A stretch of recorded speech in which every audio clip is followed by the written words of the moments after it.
से निकल रही है। कल हम हिमाचल में होंगे। यात्रा का लक्ष्य हिंदुस्तान में जो नफ़रत फैलाई जा रही है, हिंसा फैलाई जा रही है, उसके खिलाफ खड़ा होना। जो बेरोज़गारी बढ़ती जा रही है, जो महंगाई बढ़ती जा रही है और जो इनकम इनइक्वालिटी बढ़ती जा रही है, उसके खिलाफ हमने ये यात्रा शुरू की और बहुत सफल यात्रा रही है। 2 आंकड़े मुझे आज मिले हैं, मैं आपको बताना चाहता हूँ इनकम इनइक्वालिटी के बारे में। हिंदुस्तान के 21 सबसे अमीर लोगों के पास उतना ही धन है जितना 70 करोड़ हिंदुस्तानियों के पास है, पहला आंकड़ा। और दूसरा आंकड़ा, हिंदुस्तान के सबसे अमीर 1% के पास उतना ही पैसा है, नहीं, हिंदुस्तान के सबसे अमीर 1% के पास हिंदुस्तान का 40% धन है। तो ये हिंदुस्तान की जो इनइक्वालिटी है उसके आंकड़े हैं और इन चीज़ों के खिलाफ हमने ये यात्रा शुरू की है। अब आप सवाल पूछिए। राहुल जी के जो आंकड़े बोले हैं अभी, वो स्लाइड पर दिखाया गया है। अमीर और गरीबी के बीच में जो विषमताएं हैं जो पिछले 8 साल में बढ़े हैं, उसका एक दृश्य और जो आंकड़े हैं अभी अभी इन्होंने बताया, वो आपके सामने हैं। पहला सवाल अजीत से बलविंदर, माइक दीजिएगा।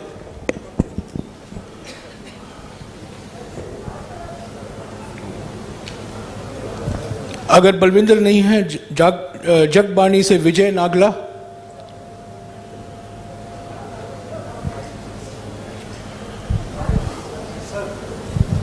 सर 1 मिनट यार, I am going in order, please relax. Sir, जो आपका प्रयास है लोगों को जोड़ने का, वो एक प्रशंसनीय कदम है। और मैं चाहता हूं कि जो ईवीएम पर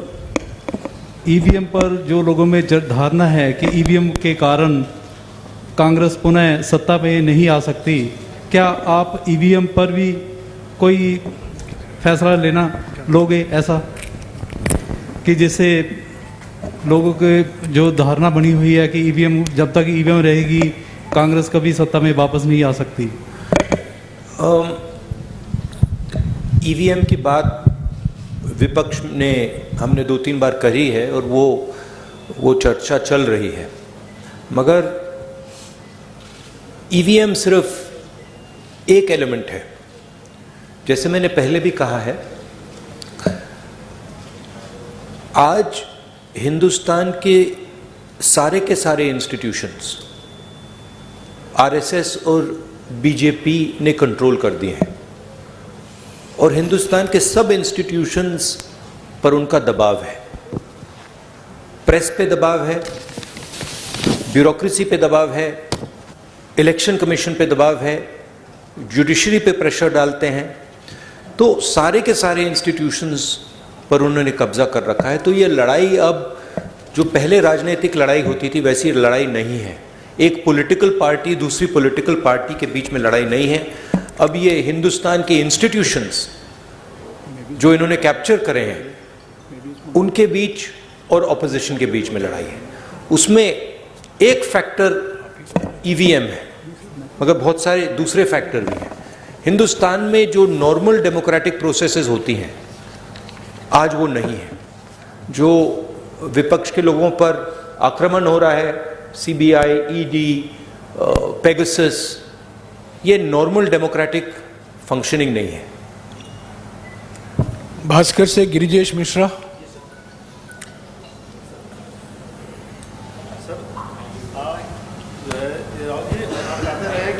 यात्रा सियासी नहीं है, नफरत, बेरोजगारी। आप राहुल जी कहते रहे हैं कि यह यात्रा सियासी नहीं है, नफरत, बेरोजगारी और महंगाई के खिलाफ है। ऐसे में अचानक सीएम मान को सुझाव देने की क्या जरूरत पड़ गई? क्या यह माना जाए कि 10 जनपद की दखल आने वाले समय में राज्यों में कम होगी? ये आपका सवाल है या किसी और ने लिखा आपके लिए? पूछ रहा हूँ, पढ़ के देख रहे हैं, पता नहीं किसने आपको पूछा हो। देखिए, मैंने सीएम को जो पंजाबी कल्चर है, जिसको मैं अच्छी तरह समझता हूँ, जो पंजाबी हिस्ट्री है, उसके बारे में मैंने उनको प्यार से बताया है। पंजाब को पंजाब से ही चलाया जा सकता है, ये हिस्टोरिकल फैक्ट है, ये कोई नई बात नहीं है। और अगर पंजाब को दिल्ली से चलाया जाएगा तो पंजाब के लोग उसको एक्सेप्ट नहीं करेंगे और रिएक्ट करेंगे। ये राजनीतिक बात नहीं है, ये फैक्ट है। अमर उजाला से सुरेंद्र ये जो पाल। पंजाबी प्राइड है,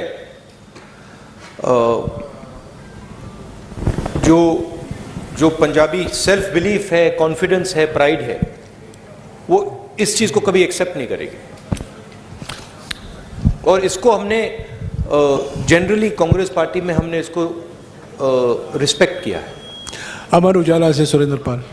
राहुल जी, मेरा आपसे सवाल है कि कुछ दिन पहले केंद्रीय गृह मंत्री अमित शाह जी ने कहा है कि हम 1 जनवरी 2024 में राम मंदिर जो है भक्तों के लिए खोल देंगे। तो एक फिर वो देश जो है 2024 में चुनाव भी है, polarisation, definitely they will take advantage for the polarisation of vote, जैसे आपकी और आपकी टीम कहती है। How will you face that wave and what is your strategy? They will divide the country, they will spread hatred in the country. हम नफरत के बाजार में मोहब्बत की दुकान खोलते जाएंगे। बहुत सारी दुकानें खुल रही हैं मोहब्बत की, तो हम ये अपना काम करते जाएंगे, वो उनका काम करेंगे। हिंदुस्तान की जो संस्कृति है, हिंदुस्तान का कल्चर है, भाईचारे का है, मोहब्बत का है, जीत मोहब्बत की होगी। ट्रिब्यून से Deep Kamal.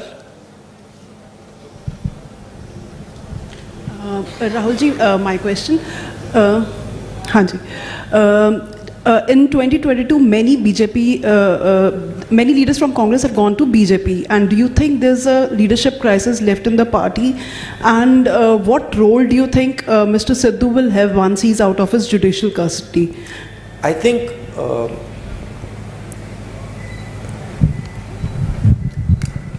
my experience is pretty much anybody who goes to the BJP goes there because of a particular type of pressure.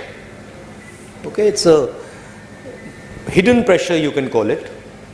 It is generally a result of, pressure from the CBI, pressure from the ED, pressure from cases, pressure from corruption. So we are quite happy that these type of people are not in the party anymore.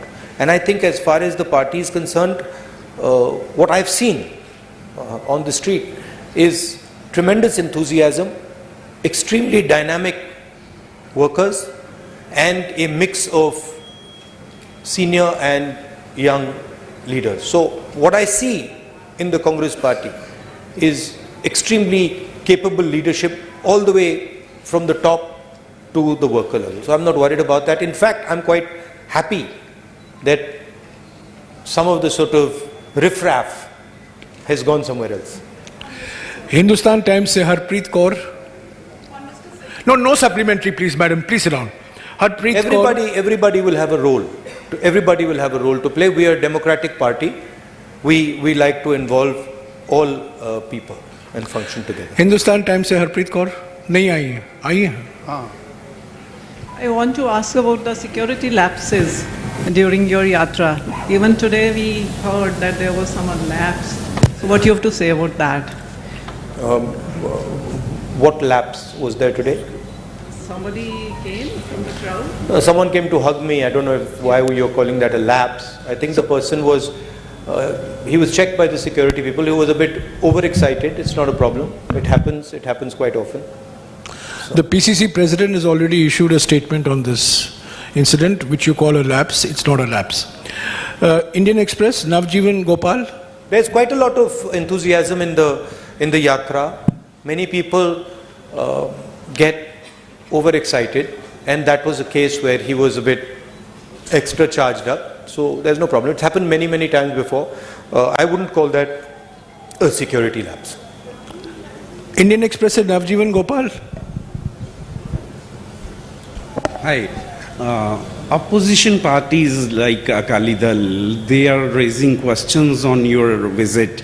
I mean, they want you to apologize for the 84 thing, Operation Blue Star and riots. What do you have to say on this? Prime Minister Manmohan Singh, on the floor of the House, has made his position and the Congress Party's position very clear. Congress President Sonia Gandhi ji has also done that, and I fully endorse what Prime Minister Manmohan Singh ji said, what Sonia Gandhi ji said, and also I have also made my stance abundantly clear in the past. रोजाना spokesman से Charanjit Singh. Sir, किसानों की बात करते हैं। 3 खेती कानून आए, ठीक है, वो वापस ले लिए मोदी जी ने, लेकिन अगर किसानों की आय कम हो रही है, अगर दुगनी नहीं हुई 22 तक, तो आपको क्या लगता है कि किस चीज में समर्था है कि जो किसानों की आय को आगे लेके जा सकती है, और इसका हल क्या था? देखिए, किसानों पर नॉन स्टॉप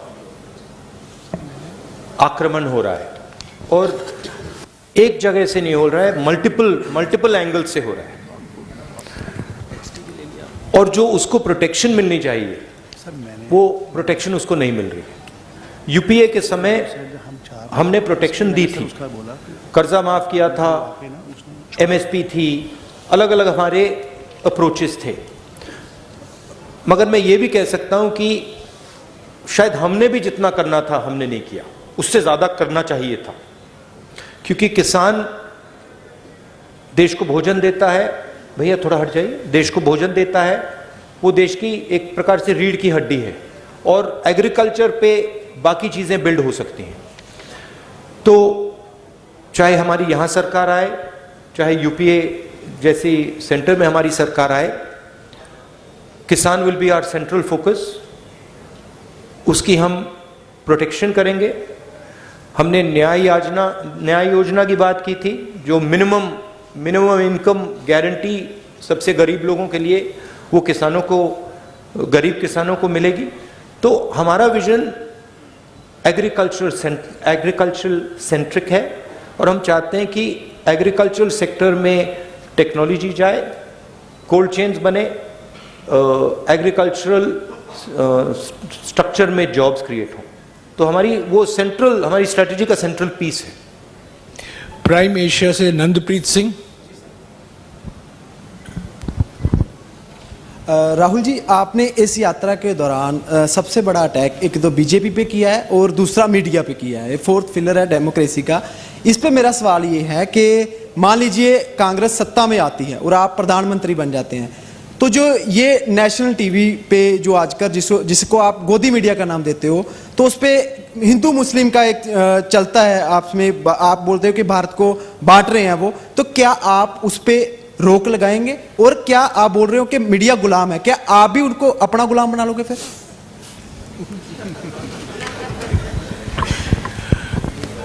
वो गुलाम नहीं मानेंगे, आजाद मानेंगे। नहीं, देखिए, नहीं, मैंने गोदी मीडिया तो कभी नहीं कहा है, वो मेरा फ्रेज नहीं है। मैं ये जरूर कहता हूं कि मीडिया को कंट्रोल किया जाता है, मीडिया पे प्रेशर डाला जाता है। मैं ये भी कहता हूं कि जो आप जैसे रिपोर्टर्स हैं, आपकी इतनी गलती नहीं है, आप पर कंस्ट्रेंट्स हैं, आपके जो मालिक आपको कहते हैं वो आपको करना पड़ता है, और जो आपकी भावनाएं हैं उनको मैं समझता हूं, क्योंकि आप आके मुझे बोलते हो, जो आपको देश के बारे में लगता है मैं जानता हूं। तो मैं आपकी क्रिटिसिज्म नहीं कर रहा हूं, जो मीडिया का स्ट्रक्चर है उसकी मैं क्रिटिसिज्म कर रहा हूं। कांग्रेस पार्टी की फिलॉसफी इंडिपेंडेंट मीडिया की फिलॉसफी है। कांग्रेस पार्टी की फिलॉसफी इंडिपेंडेंट इंस्टीट्यूशंस की फिलॉसफी है। मैं आपको बताऊं, अगर कांग्रेस पार्टी ये करना भी चाहे कि हम मीडिया को, मतलब जैसे आपने कहा, अपना बना दो, हमारे में वो कैपेबिलिटी नहीं है। हम उसको इंप्लीमेंट ही नहीं कर सकते, क्योंकि हमारा स्ट्रक्चर उतना सेंट्रलाइज नहीं है बीजेपी जितना। तो हम इंडिपेंडेंट मीडिया चाहते हैं, फेयर मीडिया चाहते हैं, और जो मीडिया में नफरत फैलाई जाती है और वो फैलाई जाती है, और जो मीडिया डिस्ट्रैक्शन का रोल प्ले कर रहा है, जैसे मैंने अपने भाषण में कहा था, जब कोई जेब कतरा आता है तो वो अकेला नहीं आता, 2-3 लोग आते हैं, एक ध्यान को उधर ले जाता है और फिर जेब काटी जाती है। तो इनएडवर्टेंटली वो आप रोल प्ले कर रहे हो, आप लोग नहीं, बट आपका जो स्ट्रक्चर है, आप लोग डिस्ट्रैक्ट करते हो। आप लोग कहते हो देखो हिंदू मुस्लिम, ऐश्वर्या राय, शाहरुख खान, बॉलीवुड, तेंदुलकर, उधर देखो, और इधर मतलब किसान की लूट हो रही है, छोटे व्यापारी मारे जा रहे हैं, इनइक्वालिटी बढ़ती जा रही है। तो आपका रोल डिस्ट्रैक्शन का रोल है, आपका रोल वॉचडॉग का रोल होना चाहिए। जैसे हमने ये जो आंकड़े लगाए हैं, इसके बारे में आपने कोई सवाल ही नहीं पूछा। एक्चुअली ये सबसे जरूरी सवाल है, ऐश्वर्या राय से, शाहरुख खान से, ये जरूरी सवाल है, मगर आप लोग ये पूछते नहीं हो। आपकी गलती नहीं है, शायद आप पूछते, अगर आपको छूट दी जाती है आप पूछते, but your role is that वो watch dog. And what are the type of issues you should be raising? Farmers issues, employment issues. अखबार में एम्प्लॉयमेंट की बात तो पढ़ने को नहीं मिलती, स्मॉल स्केल इंडस्ट्रीज की बात तो सुनाई नहीं देती। लुधियाना में जो मतलब पूरा इंडस्ट्री खत्म हो गई, उसके बारे में सुनाई नहीं देता। तो that is the type of media we would like, a media that puts pressure on the government on key issues. You are for a Congress government, you are feedback channel. We want you to give us pressure on important things, on things like income inequality, on things like hatred, on things like anger, on things like farmers, on things like unemployed youngsters. That's your role, and that's the role we would like you to play. Not किसी ने मुझे बहुत मजेदार कहानी बताई, मैं पता नहीं बोलना चाहिए, नहीं छोड़ो। एबीपी सांझा से अनुजा शर्मा।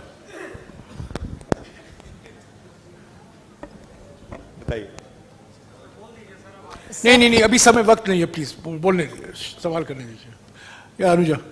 सर, भारत जोड़ो के लिए आप चल रहे हैं, भारत जोड़ो यात्रा कर रहे हैं, क्या कांग्रेस परिवार को जोड़ने के लिए भी आप आगे हाथ बढ़ाएंगे? वरुण गांधी आपके भाई हैं, क्या उनसे भी मिलकर चलने की बात की जाएगी? आप पहल करेंगे उनसे मिलने की? क्योंकि पानीपत में आपने एक स्टोरी सुनाई थी कि 2 भाई जो बहुत देर से बात नहीं कर रहे थे वो भी मिल गए। आप वरुण गांधी से मिलेंगे? देखिए, वो बीजेपी में हैं, शायद अगर वो यहाँ चलेंगे उनको प्रॉब्लम हो जाएगी, मगर मेरी विचारधारा उनकी विचारधारा से नहीं मिलती। मेरी विचारधारा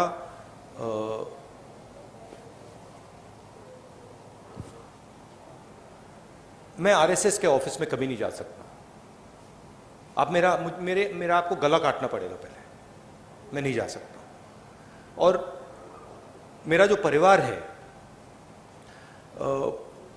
उसकी एक विचारधारा है, उसका एक थॉट सिस्टम है, थिंकिंग सिस्टम है। और जो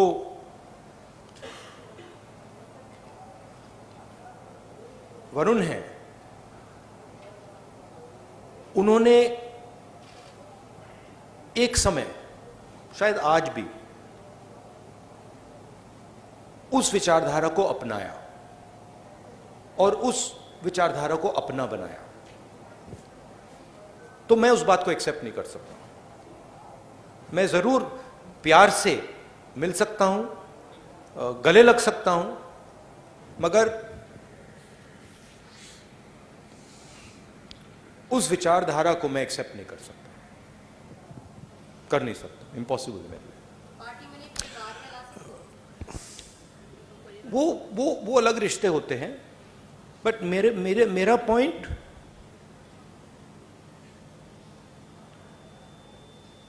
आइडियोलॉजिकल लड़ाई चल रही है। सालों पहले मैंने फिरोज से कहा कि उसने मुझे कहा कि आरएसएस देश में बहुत अच्छा काम कर रहा है, और मैंने कहा कि देखिए, आप अपने परिवार की हिस्ट्री जो है उसको आप थोड़ा पढ़िए और उसको आप समझिए, क्योंकि जो आपने मुझे बोला है, अगर आपने अपने परिवार की विचारधारा समझी तो आप ये कभी नहीं बोल सकते मुझे। पंजाब तक से अर्शदीप, बट कोई नफरत या ऐसी कोई बात नहीं है। जनेंद्र प्लीज, पंजाब तक से अर्शदीप। सत श्री अकाल सर, ड्रग्स पंजाब में एक बड़ा इशू है। 2017 में कांग्रेस से इस पे बड़ा वादा किया लेकिन पूरा नहीं हुआ, उम्मीदें टूटी, घर बर्बाद हो रहे हैं, अभी भी यही सिचुएशन है। तो अब दोबारा से पंजाब के लोगों को कैसे यकीन दिलाना चाहते हैं कि कांग्रेस जो है इस इशू पर काम करेगी? नहीं, सबसे पहले हमने सरकार में ड्रग्स में काफी काम किया। पंजाब की मेन इशू अनएम्प्लॉयमेंट की इशू है, और जो किसानों को डिस्ट्रेस हो रहा है वो 2 सेंट्रल इश्यूज हैं, और उसमें से ड्रग्स की इशू पैदा होती है। तो अगर ड्रग्स से डायरेक्टली तो लड़ना है और लड़ा जाएगा, मगर जब तक हम अनएम्प्लॉयमेंट इशू को एड्रेस नहीं करेंगे, किसानों में जो डिस्ट्रेस है उसको एड्रेस नहीं करेंगे, तब तक ड्रग्स प्रॉब्लम भी एड्रेस नहीं होगा। तो कंबाइंड तरीके से करके ये काम किया जा सकता है। पंजाब को, सचमुच में पंजाब को एक नए विजन की जरूरत है, और अगर मेरी पंजाब की सरकार के बारे में शिकायत है तो वो है कि उन्होंने पंजाब ने उनको एक अपॉर्चुनिटी दी। अपॉर्चुनिटी पंजाब को विजन देने की दी, और सरकार पंजाब को विजन दे नहीं पा रही। मैं पूछ रहा हूं लोगों से कि भाई, आम आदमी पार्टी ने क्या किया, क्या विजन दिया? तो उसका मतलब, और मैं कांग्रेस के लोगों से नहीं पूछ रहा हूं, मैं आम लोगों से पूछ रहा हूं, क्या मतलब आपको क्या लगता है? और रिस्पॉन्स यूनिवर्सली आ रहा है कि जो हमारी एक्सपेक्टेशन थी वो तो पूरी नहीं हुई, और ये मतलब बातें करते रहते हैं, मगर कोई पंजाब को जो विजन मिलना चाहिए वो नहीं मिला है। तो रियली जब कांग्रेस पार्टी की यहां सरकार आए, एक लॉन्ग टर्म विजन पंजाब के लिए देना पड़ेगा, और उसमें किसान और जो हमारे स्मॉल एंड मीडियम इंडस्ट्रीज हैं वो सेंट्रल होना पड़ेगा। इंडिया टीवी से पुनीत शर्मा।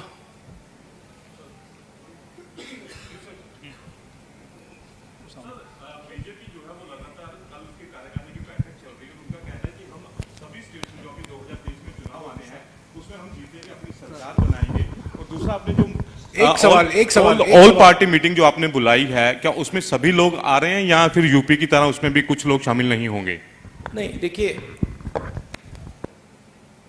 बीजेपी ये तो नहीं कहेगी कि हम सब चुनाव हारेंगे। उनको तो यही कहना है कि हम सब चुनाव जीतेंगे, उनकी तो और कोई चॉइस नहीं है। बट जो देश में माहौल तैयार हो रहा है, जो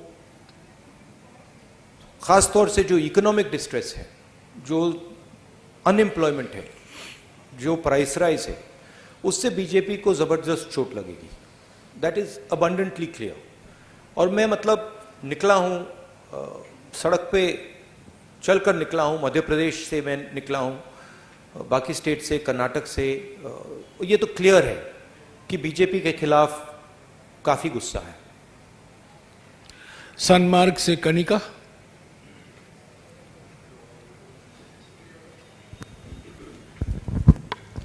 सर, मेरा सवाल ये है कि आप लगातार प्रेस कॉन्फ्रेंस में आरएसएस को घेरते आए हैं।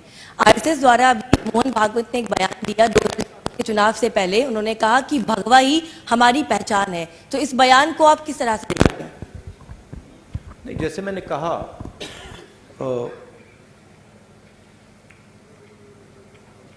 हिंदू धर्म में किसी भी धर्म में नफरत फैलाना, किसी भी धर्म ने ये नहीं कहा है कि भाई नफरत फैलानी है। और हिंदू धर्म पीस लविंग धर्म है, मोहब्बत का धर्म है, जोड़ने का धर्म है। तो वो जो भी रंग अपनाना चाहते हैं अपना सकते हैं, बट जो हिंदू धर्म में लिखा है वो नहीं करते हैं, वो कुछ और करते हैं। क्योंकि हिंदू धर्म में ये नहीं लिखा है कि लोगों को धमकाना चाहिए, डराना चाहिए, मारना चाहिए। हिंदू धर्म में ये नहीं लिखा। तो जो भी रंग अपनाना चाहते हैं अपना सकते हैं, बट जो हिंदू धर्म में लिखा है, और मैंने पढ़ा है, काफी पढ़ा है, अब वो ये नहीं करते हैं, वो कुछ और कर रहे हैं। न्यूज़ 11 भारत से अमर सिंह।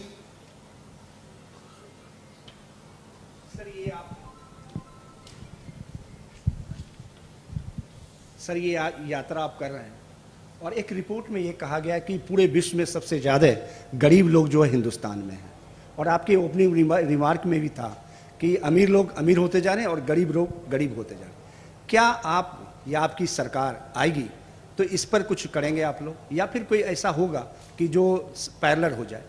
नहीं, हमारी जब सरकार थी हमने रिकॉर्ड लोगों को, इस देश में रिकॉर्ड लोगों को गरीबी से निकाला था। Record what was the exact number Jairam? How many crore?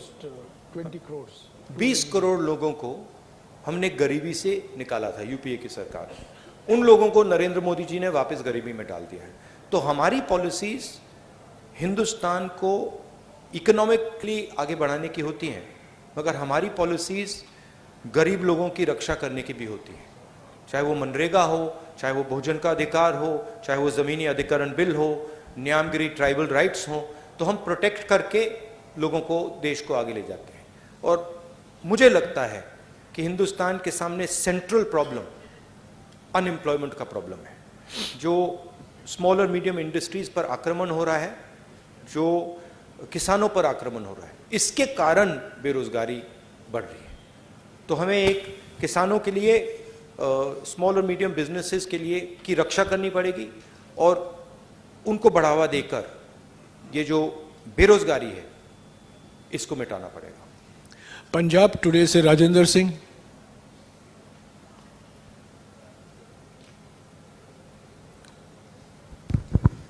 नमस्कार, मेरा एक सवाल है जी। भारत जोड़ो यात्रा जी गरीबी नूं लै के, भारत जोड़ो यात्रा जी ये महंगाई नूं लै के निकल कड्ढी है तुसीं, पर हिमाचल दे विच जिहड़ी तुहाडी सरकार आ 3 रुपए प्रति लीटर डीजल पेट्रोल महंगा कीता है, उत्ते की कहोगे सर? हिमाचल महंगाई को लेकर आपने यात्रा शुरू की है, लेकिन हिमाचल में 3 रुपए लीटर जो आपका पेट्रोल डीजल महंगा है, उसको लेकर क्या नई सरकार बनी? हाँ, तो देखिए हमारे सिस्टम में जो स्टेट होता है, जो चीफ मिनिस्टर होता है, उसको हम इंडिपेंडेंस देते हैं और उस पर हम जनरली दबाव नहीं डालते हैं। जैसे मैंने आपको पहले भी कहा था, जब यहाँ पे पंजाब का चीफ मिनिस्टर थे कांग्रेस पार्टी के, तो हम उनको जनरली इंडिपेंडेंस देते थे। हिमाचल प्रदेश में नई सरकार बनी है, थोड़ा उनको टाइम दीजिए, वो डेफिनेटली प्रो पुअर पॉलिसीज वहाँ पे लाएंगे, डेफिनेटली वहाँ पे प्रो किसान पॉलिसीज वो लाएंगे। डेली पोस्ट से Mandeep Singh.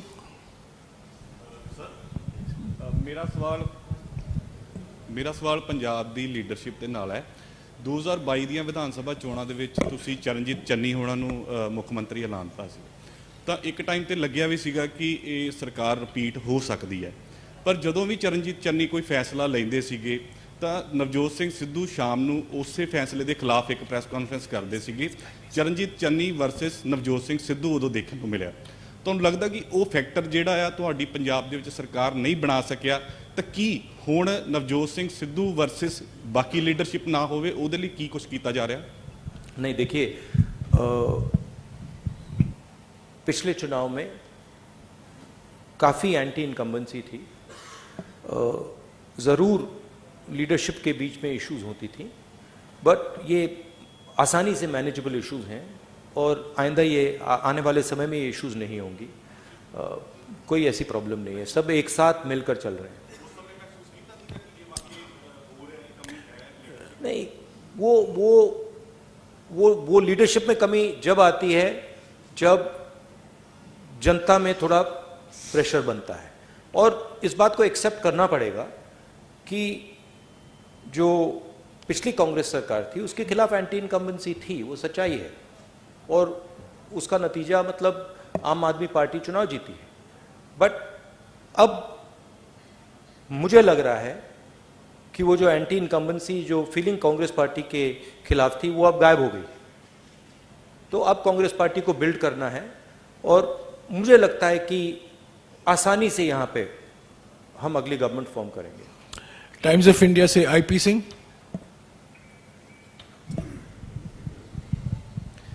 Yeah, Mr. Gandhi, it seemed that you were trying you spoke about Punjab, the Punjabi pride and its history. At the same time, it appeared that you were trying for reconciliation. Punjab and Sikhs had a bitter past with Congress and vice versa.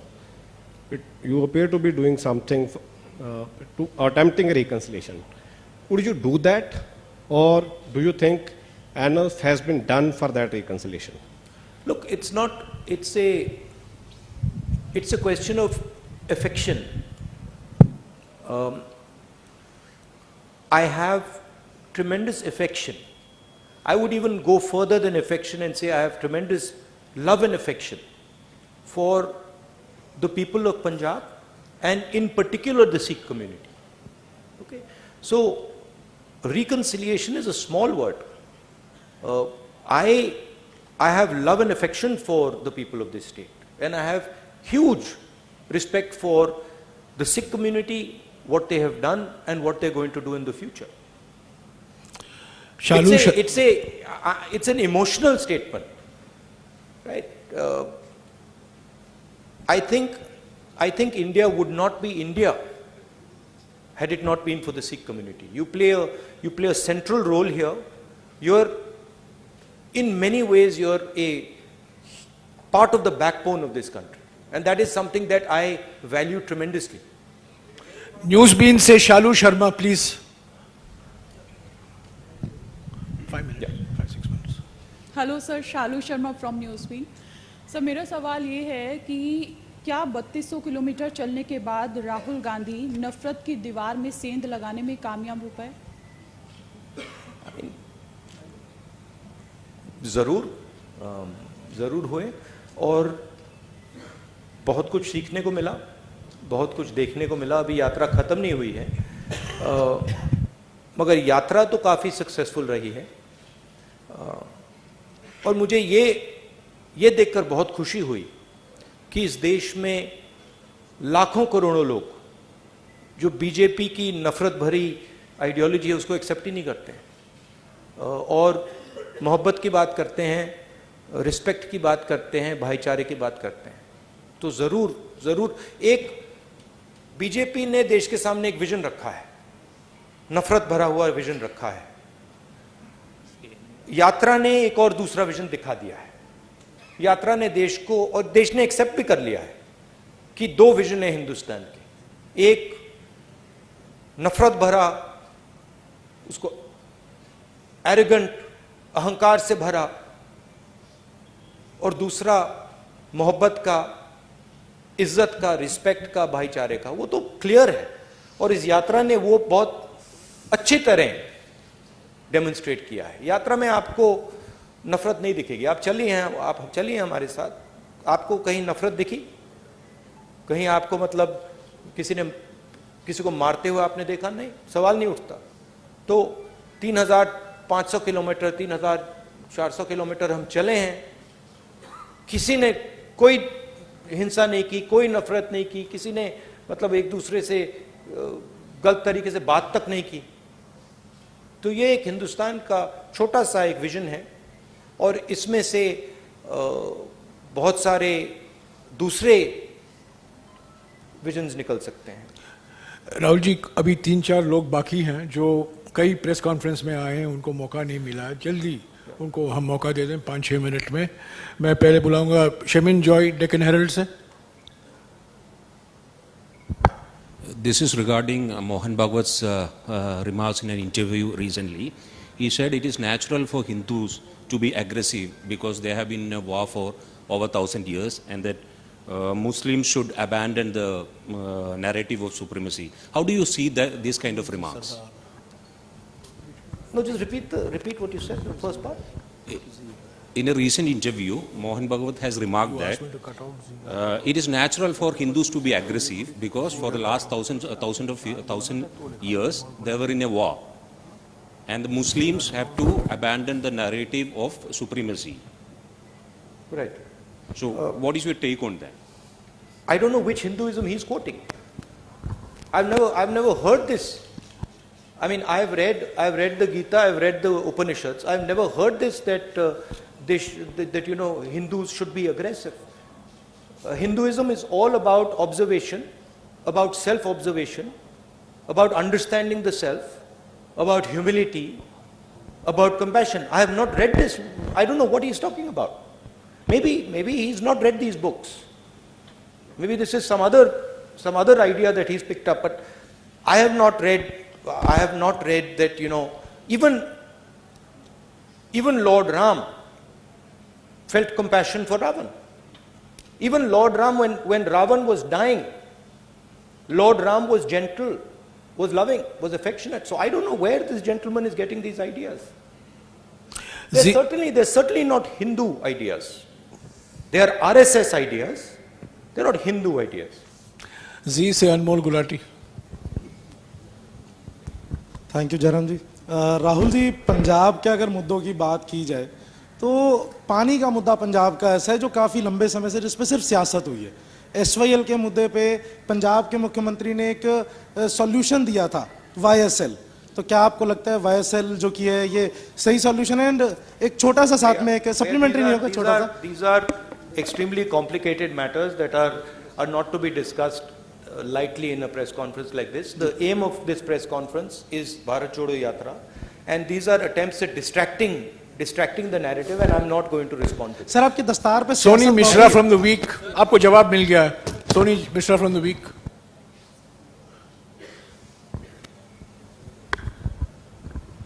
Hi. The yatra is about to reach its culmination, so I wanted to ask you, changed you and your party? I don't know. The yatra is about to arrive at its culmination. At one level, yes, that it's going to arrive in Srinagar. But for me, the yatra is a way of thinking. It's a way of acting. So for me personally, it will carry on.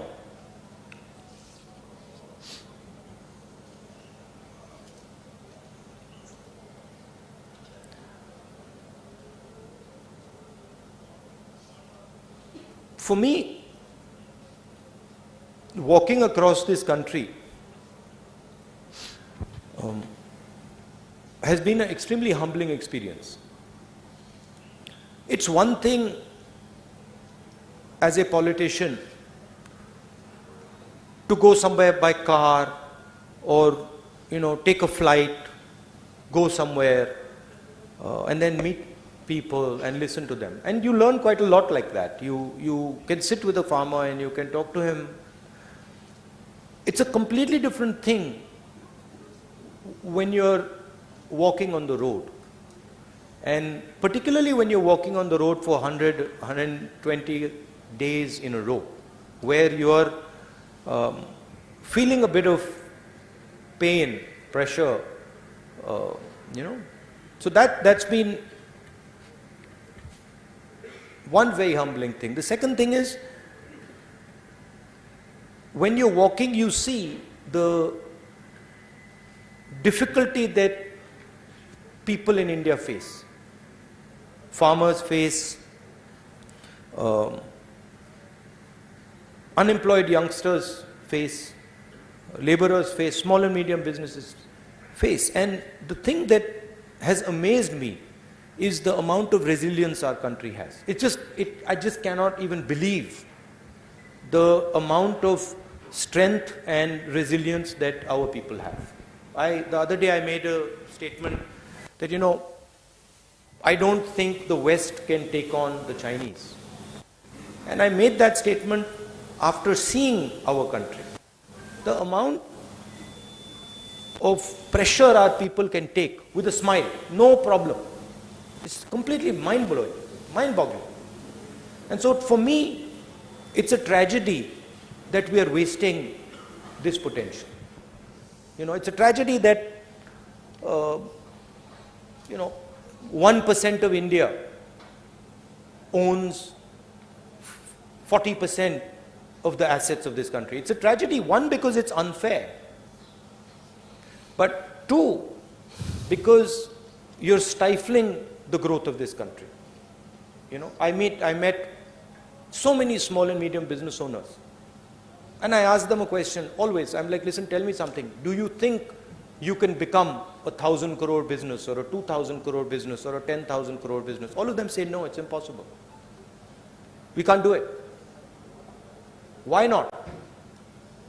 We don't have the connections to do it.